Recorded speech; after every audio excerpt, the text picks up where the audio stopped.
SNDP യോഗം Oman കമ്മിറ്റിയുടെ ചെയർമാനും എൻ്റെ ജ്യേഷ്ഠ സഹോദരനുമായ ശ്രീ രാജേന്ദ്രൻ ചേട്ടൻ, മറ്റ് SNDP യോഗം ഭാരവാഹികളെ, കുടുംബാംഗങ്ങളെ,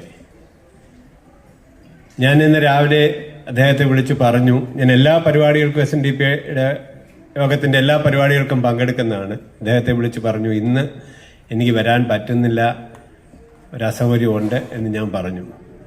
അപ്പോൾ അദ്ദേഹം ഇവിടെ അധ്യക്ഷ പ്രസംഗത്തിൽ പറഞ്ഞതുപോലെ കുമ്പളത്ത് ശങ്കരപ്പിള്ള എന്നാണ് പേരെങ്കിലും മോനി എന്നാണ് ഞങ്ങൾ വിളിക്കുന്നത് എന്ന് പറഞ്ഞ ഒരു വീട്ടിലെ മെമ്പറെ പോലെ എന്നെ കാണുമ്പോൾ എനിക്ക് വരാതിരിക്കാൻ പറ്റിയില്ല.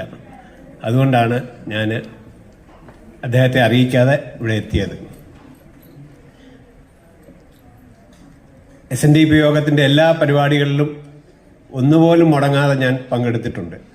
അതുകൊണ്ട് ഇന്നത്തെ ഈ ഇഫ്താർ വിരുന്നിലും പങ്കെടുക്കാൻ സാധിച്ചതിൽ ഞാൻ വളരെ സന്തോഷവാനാണ്.